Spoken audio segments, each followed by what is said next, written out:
Hola estudiantes de Materiales 2, vamos a continuar con el capítulo relativo a propiedades mecánicas y sobre todo materiales de tipo metálico. Hemos adelantado una gran parte, como la introducción o el marco abre bocas precisamente a este capítulo tan importante, y vamos a tratar de concretar o a visualizar alguna información previa antes de empalmar con lo que son las curvas de tensión versus deformación desde el punto de vista convencional, que es el marco teórico que se da en la asignatura, y más adelante se tocará de una manera somera con algunos ejercicios lo que es la tensión y la deformación real. Por lo general siempre en la parte teórica pues se trabaja con las convencionales y en ellas es que se les da uso a estos valores para los factores de seguridad o para lo que es el diseño y la selección de materiales. Ya cuando estamos trabajando a escala de valores reales, pues es lo que nos entregan las pruebas, los laboratorios o las prácticas cuando se realizan ensayos mecánicos.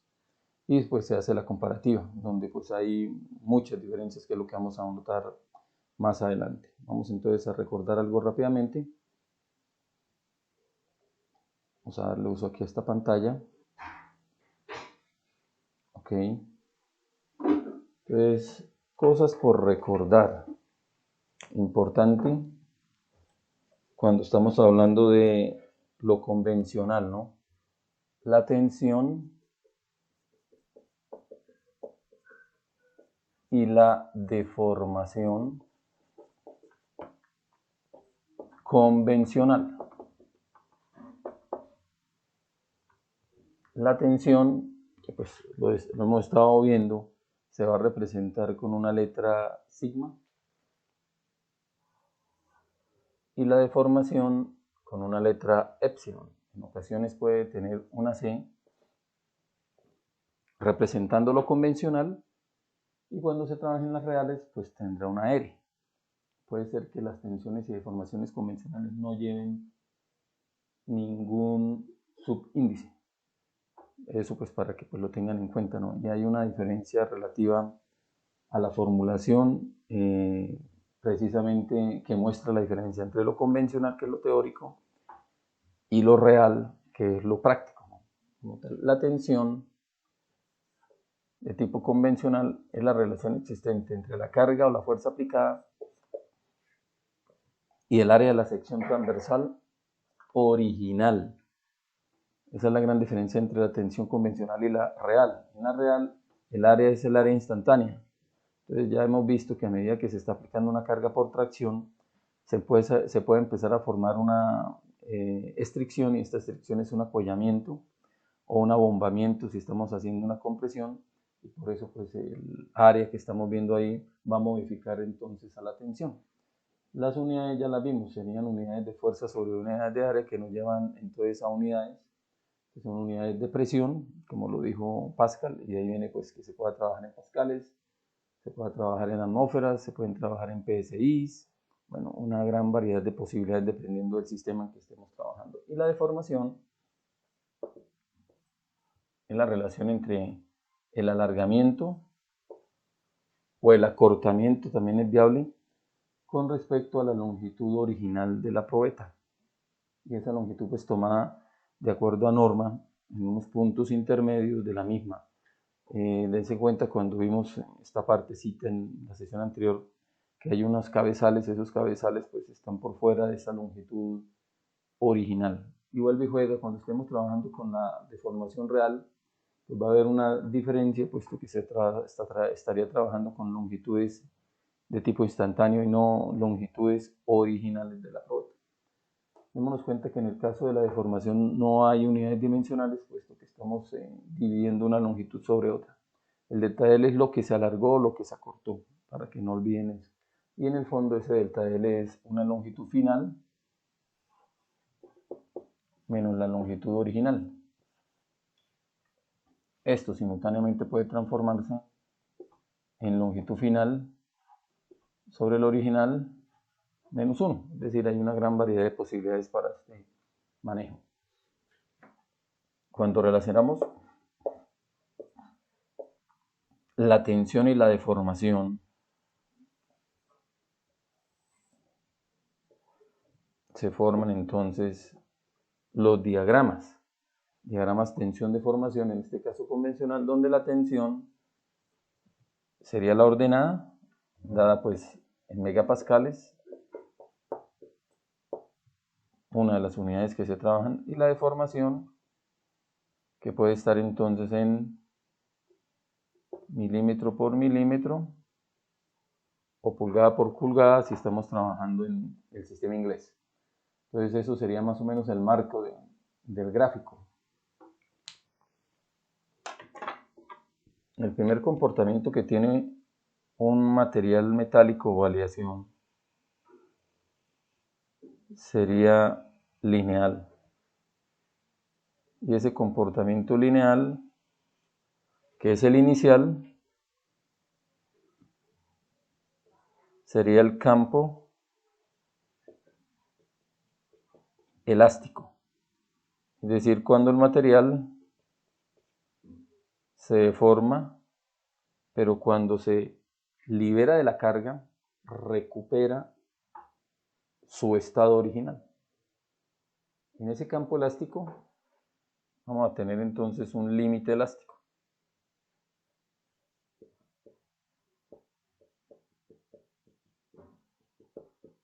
Entonces, conociendo un par de puntos de esta relación o comportamiento lineal, podemos hallar entonces de ella el módulo de elasticidad, que se representa con una letra de mayúscula. Ese módulo de elasticidad es la pendiente, en este caso sería la tensión versus la deformación. Y ese módulo de elasticidad, dado que la deformación no tiene unidades, también se daría en megapascales para este caso. Entonces aquí estamos viendo también que tendríamos una formulación, que la tensión es el producto del módulo de Young, también llamado módulo de elasticidad, multiplicado por la deformación, para pues tenerlo en cuenta, ¿no? Como tal. Importante que se den en cuenta, ¿no?, que la tensión también es la relación entre la fuerza al área, y la deformación es la relación entre el alargamiento o el acortamiento respecto a la longitud original, bueno, en el caso de la tensión convencional, el área original. Después de esto viene una fluencia, que también la vimos. La fluencia es como esa transición que se da entre el campo elástico, que es cuando el sistema o la probeta recupera su longitud o su forma original si se libera la carga, y el campo en el cual se empieza a deformar permanentemente hasta llegar a un esfuerzo último, que es lo que tendríamos por acá, o esfuerzo máximo, que en muchas ocasiones los factores de seguridad o el diseño se basan en este esfuerzo máximo. De ahí empieza la estricción, que es el apoyamiento, hasta que en algún momento, bueno, este poro, esta X representa la falla del material. Esto sobre todo en acero, ¿no? En el caso de los no ferrosos como el aluminio, no presenta una estricción muy notoria, es muy repentino el paso del campo elástico al campo plástico. Entonces aquí estamos viendo algo muy paulatino, pues me imagino hacía falta mostrarlo, y que pues en la sesión anterior no se había tocado. Entonces vamos ahora a volver a imágenes.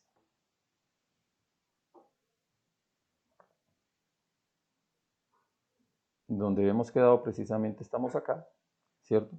Vamos a complementarlo con algunas otras cosas que se dan durante ese proceso en el cual se está sometiendo una probeta a un esfuerzo para deformarlo por tracción o por compresión. Tenemos dos elementos, un acero con, en este caso, bajo carbono, por eso el comportamiento tan plástico que demuestra la probeta, y un aluminio, pues también tiene un comportamiento plástico muy representativo. Entonces se dan cuenta que tenemos acá un comportamiento lineal, al igual que pasa acá, que es donde podemos establecer entonces el módulo de Young o módulo de elasticidad a partir de la tensión y la deformación que está sufriendo la probeta. Después viene una fluencia, aquí pues no se ve tan, digámoslo así, distorsionada, llamémoslo pues en ese término. Si hiciéramos un zoom acá, se vería la distorsión por el alejamiento que tenemos. Y después empezaría lo que es el campo plástico, el esfuerzo último, que es lo que estamos viendo acá, o la tensión última. Y después la estricción, una vez supera ese máximo, la estricción es el acuellamiento hasta llegar a la ruptura, para que pues lo tomen o tomemos nota, ¿no? Como tal de esto. Vemos también que en el caso de los aceros hay una parte donde se da algo que se utiliza muchísimo en la parte de tratamientos térmicos, en este caso tratamiento térmico mecánico, donde la pieza pues se somete a un gradiente térmico y se está sometiendo también a unos esfuerzos mecánicos para tratar de endurecer la parte superficial de la pieza mediante pues cargas a unas temperaturas o gradientes que obviamente están muy por debajo de los puntos de fusión del material. Entonces esto se aprovecha también para lograr entonces modificar la superficie del material, manteniendo entonces posiblemente la utilidad de este material internamente, ¿no? Entonces es como tal vez, o es mejor como se manejan los ejes, ¿no? Que se está buscando que tengan una superficie muy dura, pero que la parte interna sea blanda y le da una combinación de propiedades que permiten obviamente que el material no se vaya a romper debido a las cargas que no solamente son axiales en el caso del uso de los ejes o los árboles de leva o los engranajes. Entonces aquí una buena comparación donde estamos viendo que los esfuerzos son similares entre este acero bajo carbono y los aluminios hasta que al final pues la probeta se rompe. Estamos viendo que en el caso de los aceros las deformaciones son un poco más amplias comparadas con los aluminios. Vamos a mirar algo un poco más amplio. Importante acá tener en cuenta toda esta cantidad de nombres y términos en el proceso de formación que tienen los materiales a partir de cargas o tensiones. Entonces estamos viendo que inicialmente tenemos un campo elástico, que es esa región lineal, como ya lo habíamos indicado. Luego viene una fluencia. Aquí tendríamos, antes de arrancar la fluencia, el límite elástico, que simultáneamente es un límite de proporcionalidad dada la relación lineal que hay entre la tensión y la deformación. Llegaríamos a el esfuerzo de fluencia, que es tal vez el límite que hay o el tope o la transición directa que hay entre lo que es el campo elástico y el campo plástico.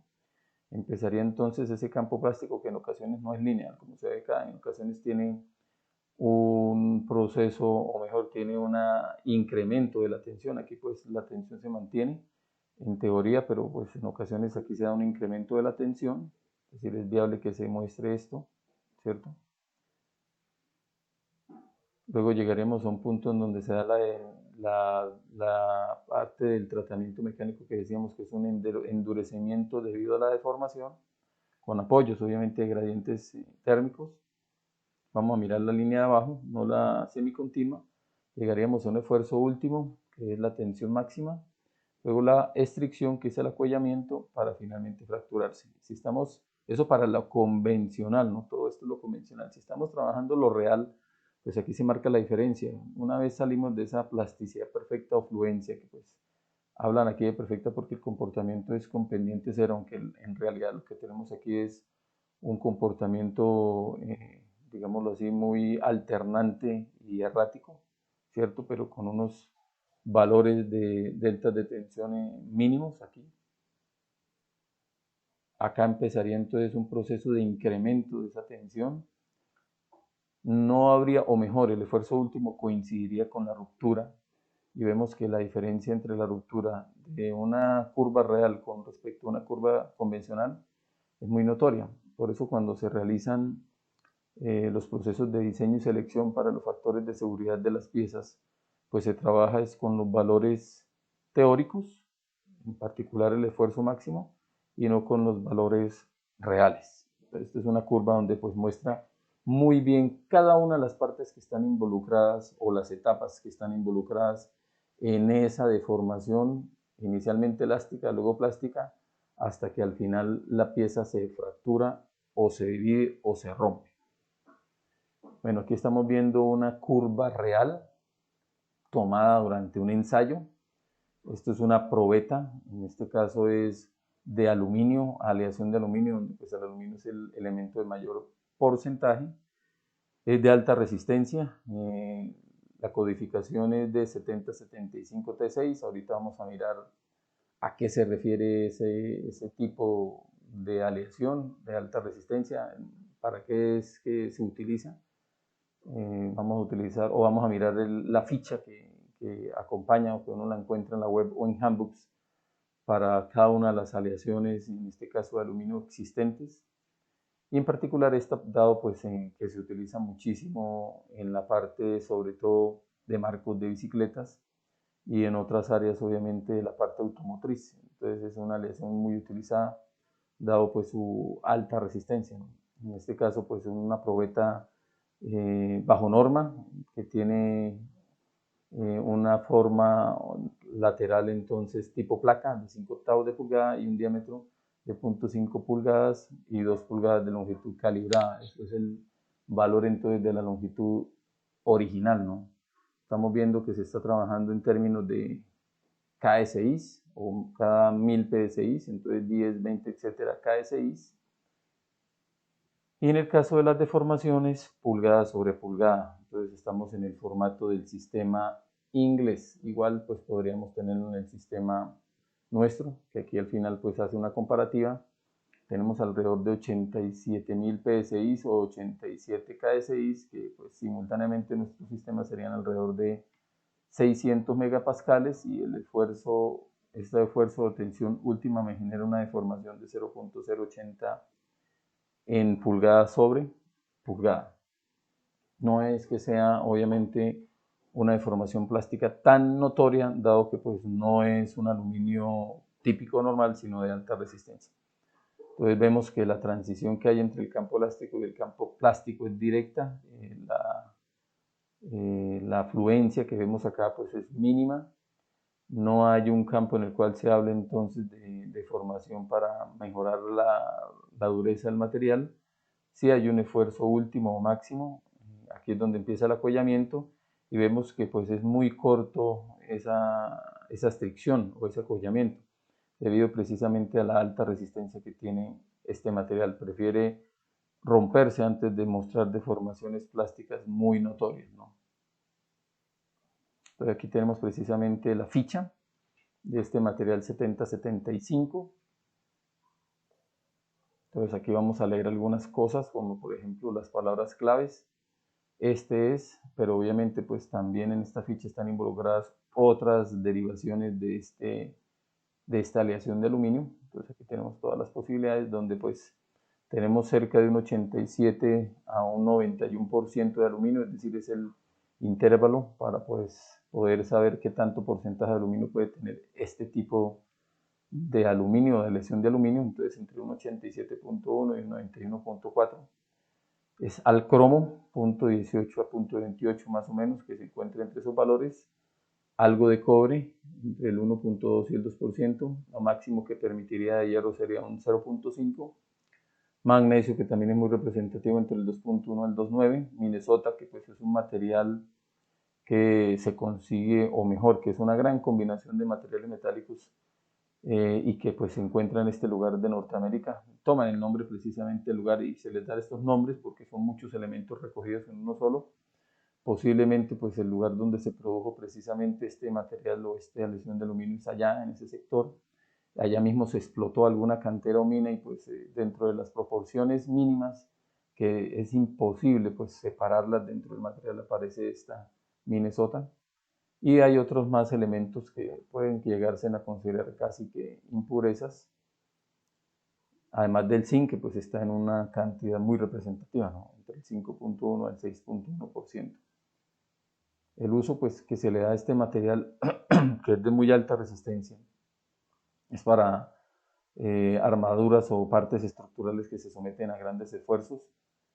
Es una aleación que tiene una alta resistencia a la corrosión y al agrietamiento, perdón. Y las aplicaciones, como veíamos, yo les había adelantado, pues accesorios de aeronaves, engranajes, ejes, piezas de fusibles, ejes de engranajes, piezas para la parte balística, piezas de la válvula de regulación, tornillos sin fin, llaves, aeronaves, aplicaciones aeroespaciales y de defensa. Y bueno, lo que comentaba, cuadros de bicicleta, los marcos que tenemos en un área pues que es mucho más comercial y que pues nosotros sabemos casi que a diario vehículos todoterrenos, sobre todo en la parte de piñonería. Bueno, eso sería el marco. Estos, digámoslo así, etiquetas que se consiguen se pueden bajar de la web fácilmente dando pues la información, ¿no? Que es un aluminio 7075 T6 o para cualquier otra opción en caso de que no contemos con handbooks, ¿no? Donde pues directamente se pueden buscar donde ellos, pero son materiales o textos que tienen un costo, ¿no? Vamos a mirar ahora las propiedades que nosotros podemos obtener a partir de la curva de tensión versus deformación convencional. Entonces pueden ir tomando nota, muchachos. Voy a borrar aquí el tablero. Ahorita vamos a darle uso posiblemente al mismo para algún ejercicio sencillo. Estas son propiedades de tipo mecánico y pues obviamente salen a partir de esa relación del diagrama tensión versus deformación. Y ya vimos una de ellas que es el módulo de elasticidad, pero vamos a mirar otras más relativas a valores que se toman directamente de la gráfica. Este ensayo, el ensayo tensión-deformación, pues nos da alguna información de algunos parámetros propios, obviamente, de esta gráfica, ¿no? Entonces, la primera parte del módulo de elasticidad ya lo vimos, ese módulo de elasticidad o módulo de Young, que es una E mayúscula, la manera de representar es la pendiente que se obtiene en la parte o en el campo plástico, el comportamiento elástico, en el comportamiento elástico del material, que es la sección lineal que se presenta inicialmente cuando se somete una pieza a tensión o a compresión. Entonces de eso pues no vamos a recabar mucho. Vamos a pasar ahora al límite elástico convencional del 0,2%. Entonces en ese límite elástico convencional del 0,2% es importante entonces tener en cuenta que estamos trabajando con la curva. Entonces miremos la curva, límite elástico convencional del 0,2%, y tenemos una curva donde estamos precisamente mirando el comportamiento de otro aluminio. Esto es una aleación de aluminio, donde vemos el comportamiento del mismo. No está completamente la curva, está sobre todo el campo plástico, la fluencia y obviamente pues el límite de fluencia y el inicio del comportamiento de tipo plástico que tiene la pieza. Ese límite elástico pues es importantísimo para el diseño en la parte estructural, sobre todo en el campo de la ingeniería, y se puede considerar como el nivel de tensión al que un metal o aleación pueden llegar a mostrar una deformación plástica significativa.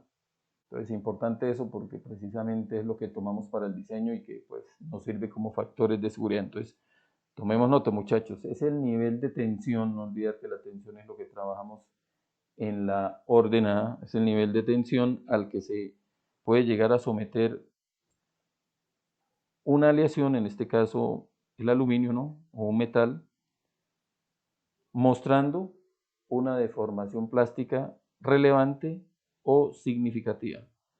Entonces, nivel de tensión al que un metal o aleación muestra una deformación plástica relevante o significativa. El 0,2 que muestran acá pues es lo que se utiliza aquí en nuestro hemisferio, es el manejo que se le da en nuestro hemisferio, pero por ejemplo en otros lugares del planeta como la Gran Bretaña, en particular el Reino Unido, pues no se trabaja a un 0,2%, sino a un 0,1%. Bueno, ¿y cómo funciona esto? Entonces funciona de la siguiente manera. Yo creo que vamos a pasar al tablero. De esa manera pues va a ser mucho más sencillo entender esto. Entonces tenemos aquí la curva, tensión versus deformación, aquí está en pulgada por pulgada, y la tensión está en megapascales.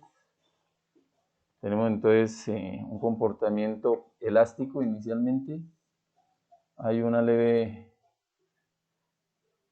fluencia, y bueno, lo que vemos luego un campo plástico que está obviamente no completo dentro de la gráfica. Tenemos aquí unos valores de la deformación.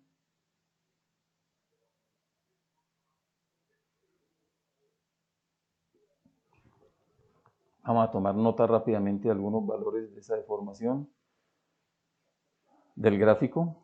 Entonces tenemos aquí que va 0,002, acá 0.004, 0.006 y así sucesivamente. Entonces vemos la deformación. Esa deformación, no olvidar que es la longitud, o mejor, el alargamiento o el acortamiento de la pieza respecto a la longitud original. Y aquí se está trabajando en términos de fracciones, ¿no? Esto se puede llevar a porcentaje multiplicando por el 100%. Entonces, si multiplicamos por el 100%, lo acercaríamos precisamente a ese 0,2. Entonces, este factor que tenemos acá, si se lleva a porcentaje, nos quedaría 0.2%. Lo mismo con los demás que estamos viendo ahí. Entonces, esto sería el 0.4%, esto el 0.6% y así sucesivamente. Entonces, ¿qué es lo que se hace? Se va a tomar entonces una línea que tenga el mismo comportamiento lineal del campo plástico del ensayo. Entonces, esto que tenemos acá.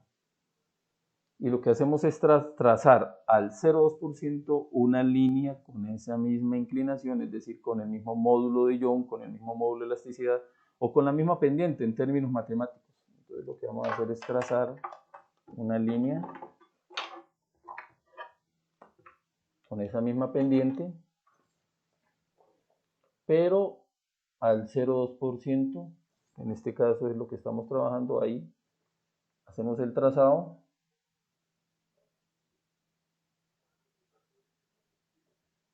eso es lo que estaba mostrando la gráfica que ahorita teníamos, pero pues lo estoy haciendo previamente, y este punto con el cual está cortando el campo plástico, ¿cierto? Es lo que se toma para el criterio de diseño y sobre todo para los factores de seguridad. Entonces no olvidar lo que decíamos respecto a ese límite elástico al 0,2, ¿no? Es el valor que se toma con el mayor valor representativo, obviamente, de tensión para la deformación de un metal o una aleación que pues muestre una deformación plástica relevante o significativa. Entonces se toma ese valor precisamente para factores de seguridad. En la Gran Bretaña trabajan con el 0,1%, es decir, más o menos en un punto intermedio. Entonces en la Gran Bretaña tienen factores de seguridad aún más estrictos. Motivo porque me va a dar entonces una tensión inferior. Y esa tensión inferior sería el máximo al cual se le puede dar uso a la pieza. Entonces no estaría sometiéndolo, no se le estaría llevando un valor mayor, ¿no? O sea, en el caso del 0,2 está dándome tensiones un poco más elevadas al 0,1, bueno, aquí podríamos indicar, este es al 0,2% y este de aquí abajo es al 0,1%, por decir algo. Entonces, estamos viendo una diferencia en megapascales que puede llegar a ser muy notoria y representativa. Si trabajamos al 0,1, entonces el factor de seguridad le daría mucha más confiabilidad entonces para el uso de la pieza en una estructura o en alguna parte de una maquinaria, o como decíamos en el ejercicio, en la curva anterior, el marco de una bicicleta, no llevarlo entonces a una curva superior respecto pues precisamente a la carga que va a estar soportando esa bicicleta, no solamente la masa del usuario, sino también el tipo de terreno al cual se le va a llevar a dar uso a esta bicicleta. Entonces es importante entender eso, lo relativo precisamente a esta deformación elástica del 0,2% o el límite que tiene ese comportamiento. Entonces el límite elástico al 0,2%. Entonces fíjense que aquí tenemos que es de alrededor de casi que 80 KSI, ¿no? Como tal, si estamos al 0,1, pues se caería de ese 80, sería un 78.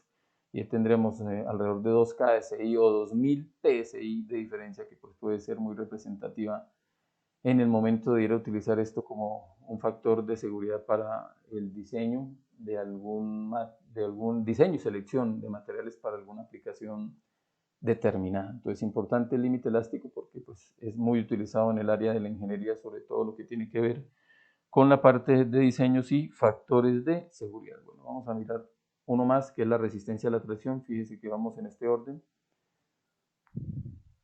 Entonces, en el caso de la resistencia a la tracción, también determinada como UTS por sus siglas en inglés, Unit Tensile String, se puede definir como la máxima tensión que se alcanza en la curva tensión de formación. Entonces, es el máximo o el esfuerzo último que habíamos dicho por ahí. Dice pues el marco teórico de este tipo de propiedad o parámetro que a mayor ductilidad pues es mayor la estricción.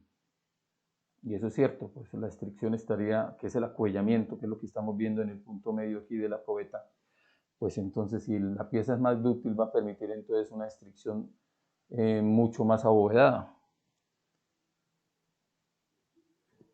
Entonces, importante también tener en cuenta dentro de esto que pues de una u otra manera esto nos permite entonces que antes de la fractura el apoyamiento sea mucho mayor. Entonces, si la ductilidad es mínima, el apoyamiento también va a ser mínimo.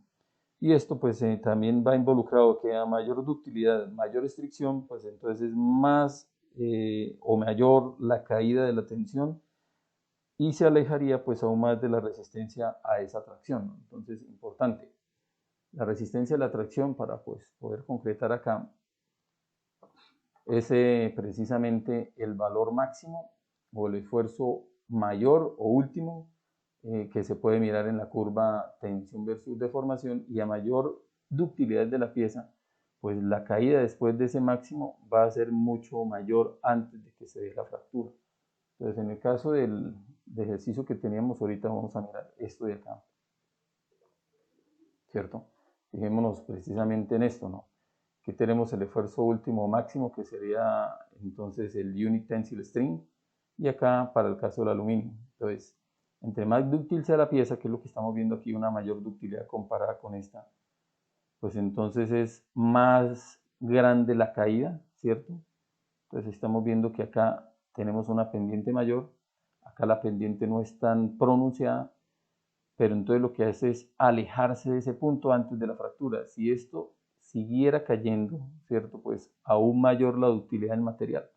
Entonces dependerá del uso que se le va a dar entonces a la aleación al elemento metálico, en este caso no ferroso, para pues buscar que tenga entonces una ductilidad mayor, ¿no? Entonces aquí estamos viendo que es algo limitado, ¿no? Debido a que es una aleación y no es un aluminio puro. Entonces eso para el Unit Tensile String, ¿no? O resistencia a la tracción. Pues vamos a mirar aquí porcentaje ahora de estricción, ya que estamos hablando de resistencia a la tracción y que involucró precisamente la estricción que se da como etapa posterior al esfuerzo último o el Unit Tensile String, ¿no? Entonces el porcentaje de estricción, vamos a hacer este ejercicio rápidamente, de una probeta de acero al carbono 1030. Más adelante pues vamos a mirar ustedes en sus exposiciones precisamente por qué ese código, ¿no? 10 es porque es un acero simple y 30 porque estamos trabajando con un 0.3% de carbono en ese hierro, ¿no? Para el acero que estamos pues obviamente aquí involucrando en este ejercicio. Tiene entonces un radio o un diámetro original de 0.5 pulgadas. Se ensaya hasta la fractura en una máquina de ensayo, es decir, se somete a la tensión. El diámetro de la probeta en la zona de fractura es de, entonces el diámetro en el momento de la fractura es de 0.343 pulgadas.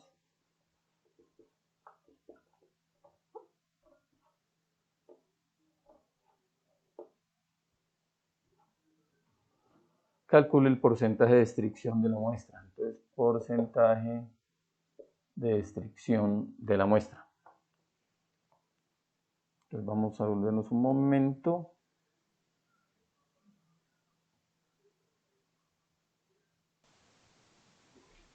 Miremos entonces un video. En este video pues se puede observar muy bien a qué se refiere lo que es la estricción o el porcentaje de estricción, que también pues a partir del video vamos a entender también a qué es referido. Bueno, esto es un video tomado de la web, YouTube. En este caso es de un grupo de estudiantes, por lo visto, un estudiante en particular que tiene su cuenta. Lo digo por la cantidad tan mínima de suscriptores. Él es Richard Celis y aquí muestran un proceso con una máquina de ensayo rudimentaria, pero que pues por lo visto es muy efectiva, y se apoyan en un calibrador. En este caso están tomando el diámetro de la probeta. Fíjense que los cabezales no tienen nada que ver con la sección donde se está precisamente buscando que se dé la estricción previa a la fractura, ¿no? Entonces vamos a permitir que corra el video. Entonces él está tomando la información, esta podría ser el diámetro original, es decir, el diámetro de la sección circular en el momento previo a que se empieza a someter a carga la probeta. Entonces, en pocas palabras, con ese diámetro se puede calcular el A sub 0. Y bueno, se empieza a aplicar carga.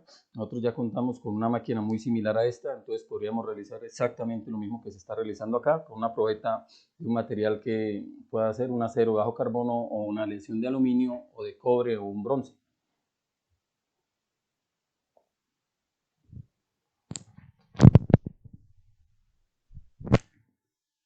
Entonces empieza a darse la estricción, pero en la parte superior se esperaría que se dé en un punto intermedio, pero bueno, aquí se está dando en ese punto. Fíjense que empieza a formar un cuello. Si se toma ahí el valor nuevamente del diámetro, eso sería entonces el área final o una de las posibles áreas instantáneas para, si paramos ahí en este momento del ensayo, sería el área final y poder tener obviamente la información de la curva que ahorita vamos a nosotros a construir, o mejor, de la curva no, de la formulación para poder calcular ese porcentaje de estricción. Entonces va a seguirse aplicando carga muy paulatina y se quiebra. Entonces, si se toma ahí el diámetro, se vuelve a unir este par de pedazos de la probeta y se mide el diámetro, que es tipo copacono, es decir, es una fractura de tipo dúctil, más adelante vamos a hablar de eso.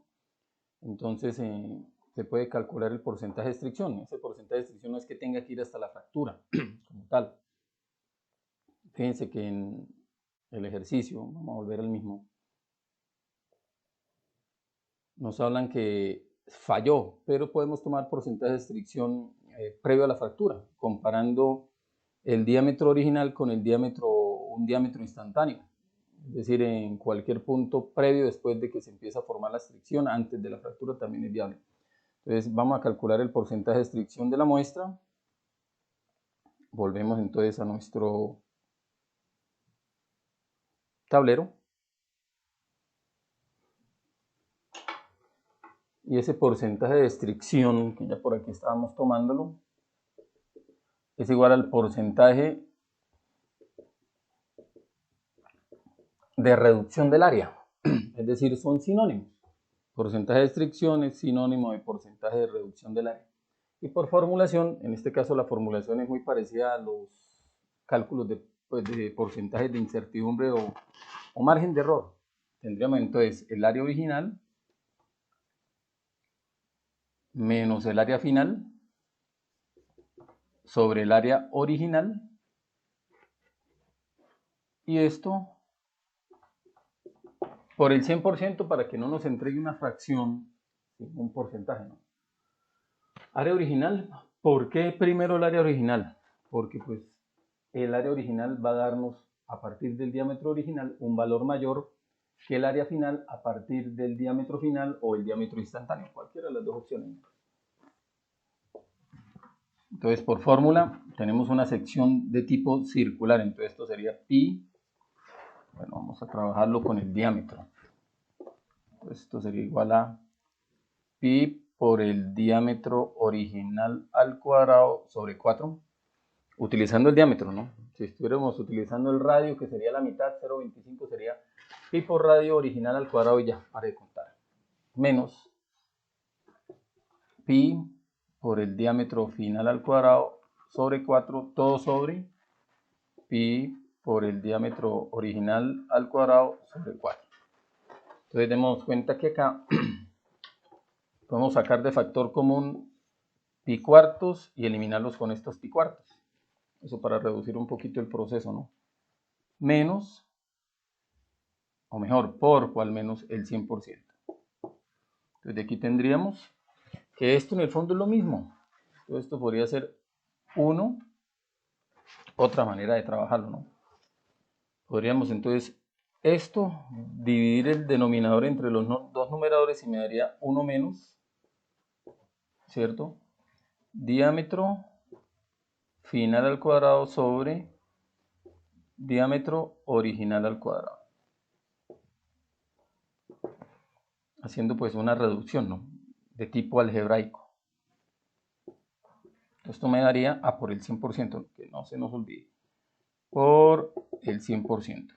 Entonces todo nos daría, hagamos un saquis acá, entonces porcentaje de reducción del área, no olviden que es el mismo porcentaje de estricción, sería igual a 1 menos diámetro final, que es 0,343 elevado al cuadrado sobre 0,500 también elevado al cuadrado, todo por el 100%. Vamos a mirar eso cuánto nos da.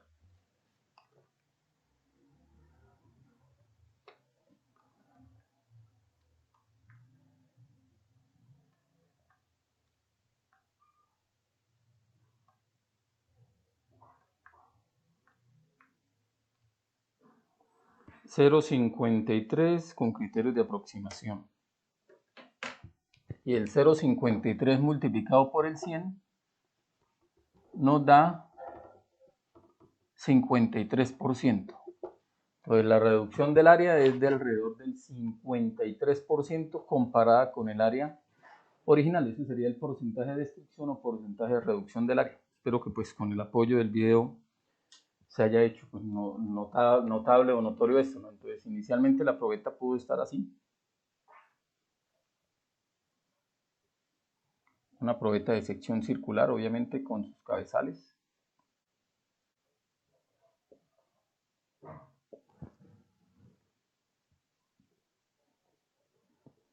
Este sería el diámetro original.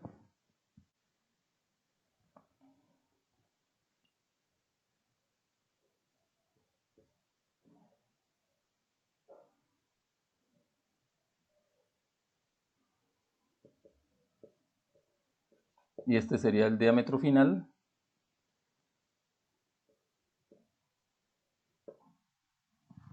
En la fractura, ¿no?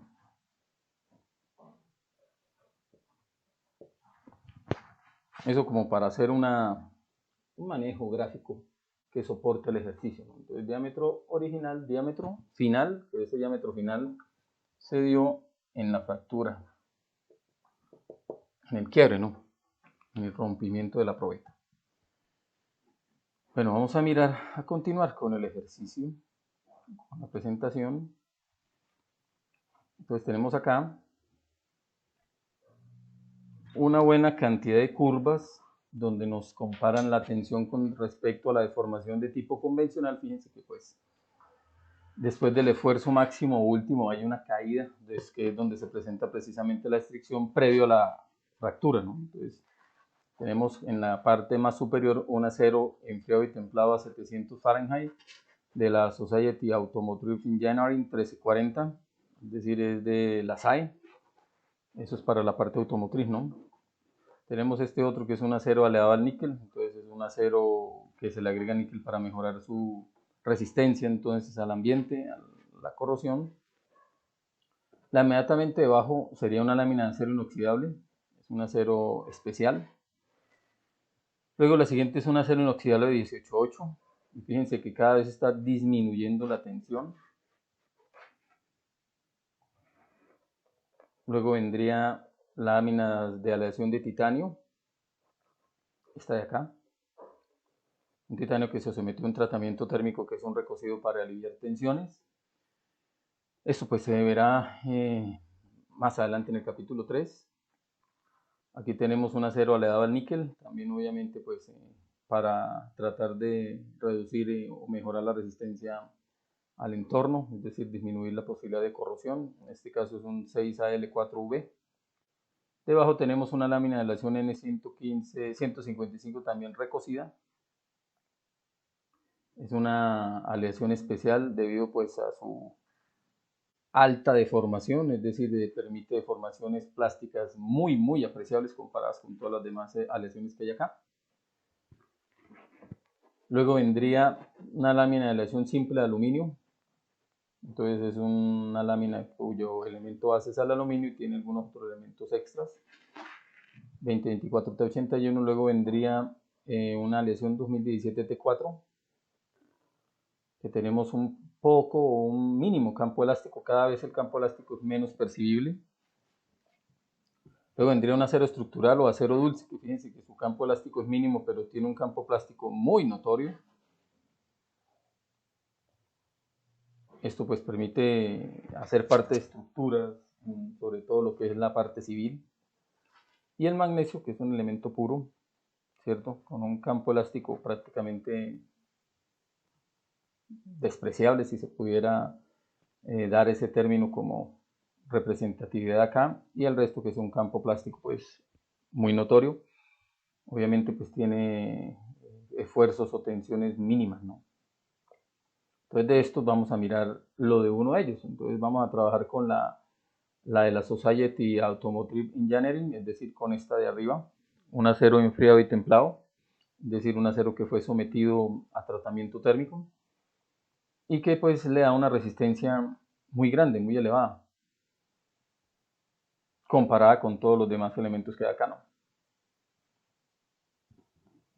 Fijémonos que la resistencia última, o mejor, el límite elástico que tiene la estricción y el paso al esfuerzo último para finalmente fallar, todo se está dando dentro de un intervalo muy pequeño. Es decir, que digamos que toda esa cantidad de parámetros que van después del límite elástico pueden estar condensados en un solo valor de tensión. Bueno, miremos un poquito de la caracterización o la ficha técnica de este acero enfriado y templado a 700 Fahrenheit de la SAE 1340, que es este, de baja templabilidad. Hay otros de superior templabilidad, pero bueno, aquí está el 1340, aunque también está el 4047 y el 5140. Todo esto, la diferencia es que tiene otros elementos aleantes en mayor proporción que las que tiene pues obviamente este acero, ¿no? Como tal. Eso pues también en las exposiciones finales ustedes mismos se van a encargar de explicar, ¿no? Cómo es que se maneja esa nomenclatura o esa simbología técnica, ¿no? Que son normas. Bueno, para el 1340, siempre los últimos dos dígitos nos están indicando el porcentaje de carbono. Entonces, en este caso es al punto 40, máximo punto 42% de carbono. Estamos hablando de un acero de medio carbono prácticamente. Se utilizan para piezas de medio y gran tamaño, es decir, para piezas pequeñas como engranajes, piezas de precisión, no es una buena aleación, que requieren alto grado de resistencia y tenacidad. Entonces, aquí en la parte inferior estamos viendo precisamente elementos que pueden tener este tipo de aleación. Entonces, ejes, ¿cierto? Esto es un eje. Palieres, esto en particular es un eje de un palier. El palier sería esto, ¿cierto? Como la parte del codo de nuestro cuerpo, es decir, esa transición entre dos elementos fijos o dos elementos rígidos. Y otras más, ¿no? Que se utilizan en la parte de la locomoción terrestre y también para la parte de la parte aeronáutica, ¿no? Como tal. Y aquí tenemos la ficha técnica. Obviamente pues esto es una muestra, digámoslo, muy somera de lo que es este acero en el término de tipos de templabilidad, ¿no? Templabilidad pues es baja, es decir, no se está sometiendo a cambios extremos en gradientes de temperatura, como pues lo estamos viendo acá, que fue enfriado y templado a 700 grados Fahrenheit. Bueno, miremos un poquito relativo precisamente a una aleación de las que tenemos ahí en las curvas. Entonces, en este caso es la 2017 T4. Entonces, 2017 T4, que es una aleación de aluminio. Entonces, fíjense que tomamos la mejor y una de las que tienen menores tensiones en términos de formación convencional en este caso. Pero además de ella, pues está la 2017 T451 también. Aquí nos están dando la composición que tiene. Entonces tenemos Alabama, que es unas minas precisamente que hay en Alabama, donde pues obviamente el elemento de mayor porcentaje en este mineral o en este componente es aluminio, pero están mezclados ese aluminio con otros elementos. Aquí tenemos un porcentaje en peso de toda la aleación entre estos estándares.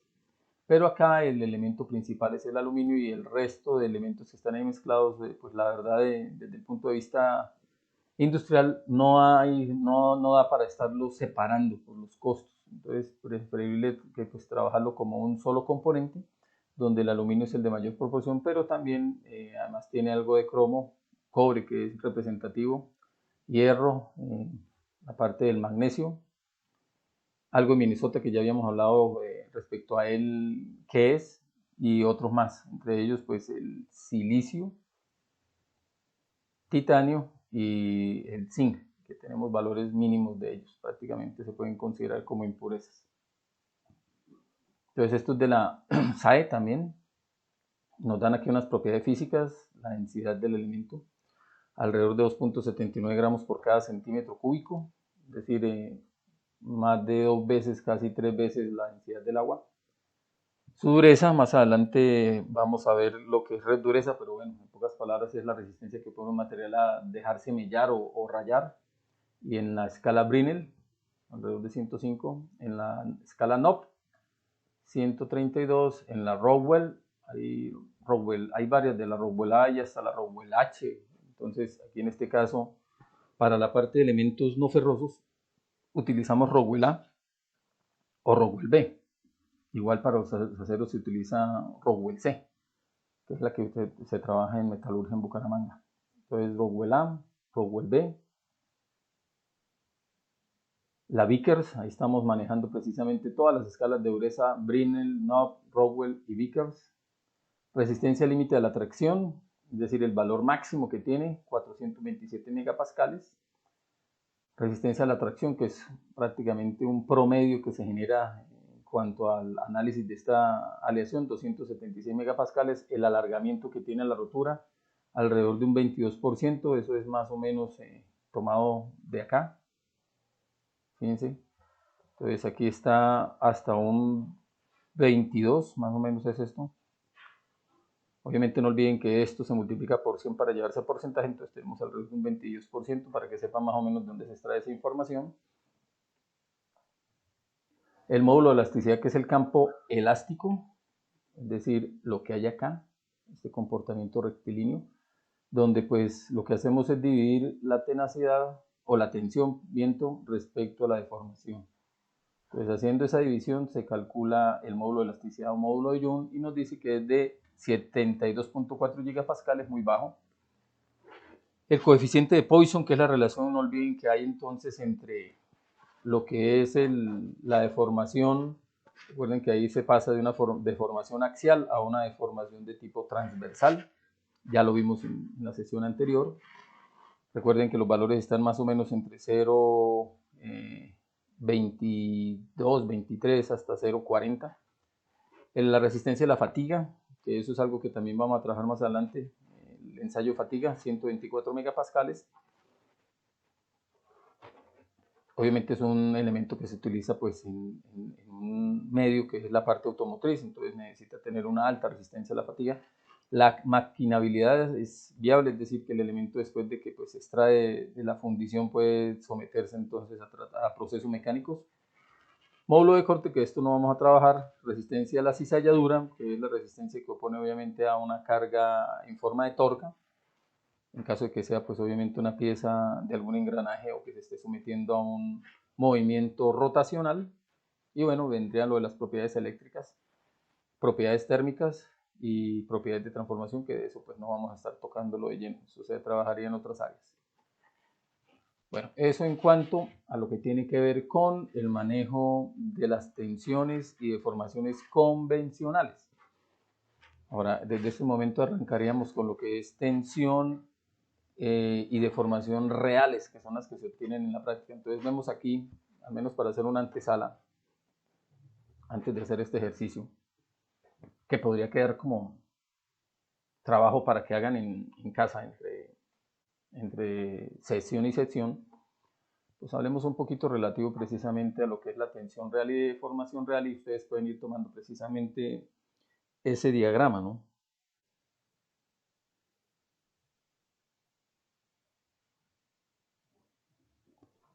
Entonces démonos cuenta de algo, ahí están haciendo la comparación de una vez de lo que es la curva tensión de formación convencional, que es la que vemos en la parte inferior, es decir, la que hasta el momento hemos trabajado como campo elástico, fluencia, límite de fluencia, esto que es el campo donde se puede endurecer una pieza por deformación, el esfuerzo último máximo, la estricción y finalmente la ruptura o la fractura del material. Entonces estamos viendo el otro comportamiento, donde en el momento que se está en el campo donde hay un mejoramiento de las propiedades, en este caso de la dureza, por deformación, empieza a haber una diferencia muy notoria entre el esfuerzo último, que el esfuerzo último para la tensión de formación real es del mismo esfuerzo de fractura o de ruptura. No hay obviamente entonces un cambio en la pendiente para poder hablar de estricción. La estricción se da en algún momento durante el comportamiento lineal que tiene esta recta hasta que finalmente falla.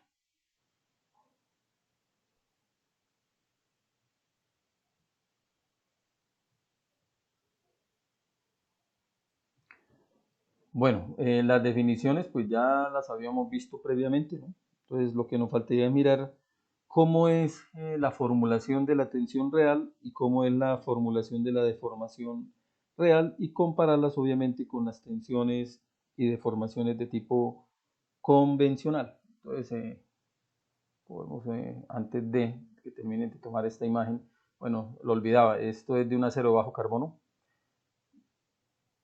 no dan la codificación del porcentaje, se asume que está en el campo hipoeutectoide, entonces para que pues, lo vayan ubicando en la gráfica del diagrama de fases hierro-carbono, muy, muy a la izquierda entonces del punto eutectoide, ¿no?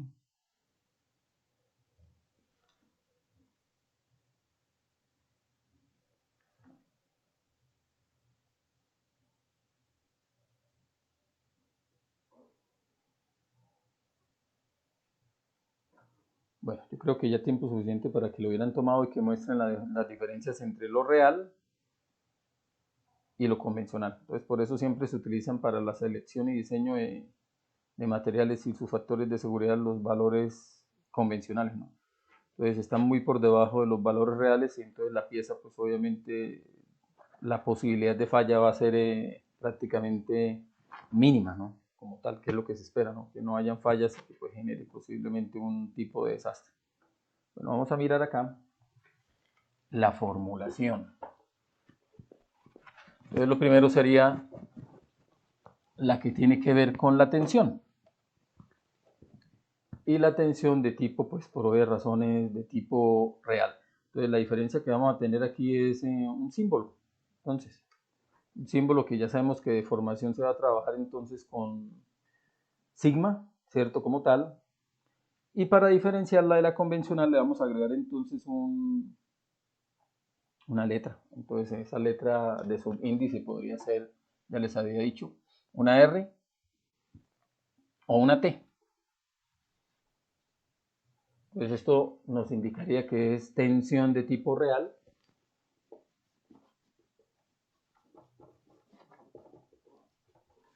Y ya habíamos visto que la tensión convencional es la relación entre el esfuerzo respecto al área de la sección transversal. Entonces aquí muy similar la relación del esfuerzo, pero respecto al área de la sección transversal instantánea. No la original, sino la instantánea. Entonces, si estamos sometiendo a carga una probeta y ya estamos en el campo elástico y ya se está formando la estricción o el acuellamiento, entonces si nos piden la tensión en ese punto en el cual hay una carga determinada, tenemos que tomar el diámetro de la probeta en ese momento para poder calcular el área instantánea y poder entregar entonces la deformación real, ¿no?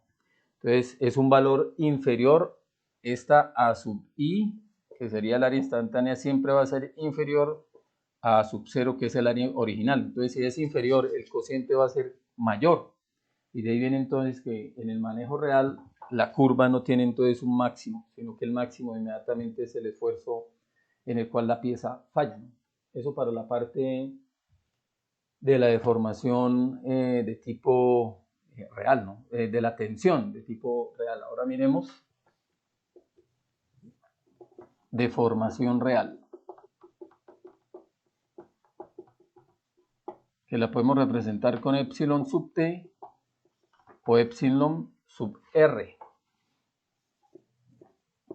Entonces, en este caso, estamos aplicando un concepto de cálculo infinitesimal donde vamos a recordar cuál era la convencional, ¿no? Esta era la convencional. Obviamente, pues va a tener una modificación. Se va a trabajar entonces mediante ese diferencial de longitud que tienda a 0. Y ya no vamos a trabajar con una longitud original o la inicial, sino una longitud instantánea. En el momento que se está dando la carga, ahí tomamos entonces la longitud. Entonces, esto se transformaría en una integral, donde aquí tenemos la longitud original y aquí la longitud instantánea, en cualquier momento mientras se está aplicando la carga, ¿cierto? Para que tomen ustedes ahí nota. Bueno, pues ahí estamos viendo pues una de las, llamémoslo teoremas, creo que el cálculo integral, donde esto nos lleva a un logaritmo, ¿cierto? Entonces tendríamos el logaritmo, un logaritmo natural. Cuando hacemos pues obviamente la solución de esa integral, esto nos daría que la deformación real es igual al logaritmo natural de la longitud instantánea sobre la longitud de tipo original. Entonces, para que lo tengamos en cuenta ahí, longitud instantánea, es decir, en cualquier momento mientras esté generando el ensayo, respecto a la longitud original o la inicial, es decir, antes de estar sometiendo la probeta a un ensayo. Esto también yo lo puedo llevar a términos de áreas, es decir, hay la posibilidad de convertirlo a manejos de áreas apoyándonos en ¿qué? En que el volumen de la probeta permanece constante.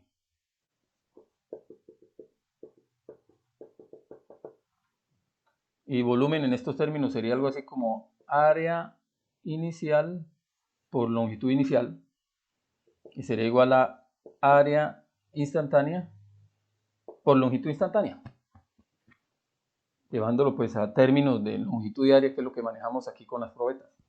Entonces, longitud inicial, vamos a pasar esta longitud original acá, y el área pues la cambiamos de lado. Entonces tenemos que el área original sobre el área instantánea es igual a la longitud instantánea sobre la longitud original. Entonces, otra posibilidad, cuando no nos den diámetros, cuando posiblemente nos entreguen ya es áreas en el ejercicio, porque dependerá obviamente del problema que datos nos den. Entonces, esto lo podemos reemplazar acá y nos quedaría que la deformación real es igual a la longitud natural del área original sobre el área instantánea. Entonces, son dos maneras de poder calcular lo que es la deformación real. Y fíjense que ya la diferencia es muy notoria comparada con la deformación de tipo convencional, ¿no? Entonces estamos viendo que se va a un extremo prácticamente.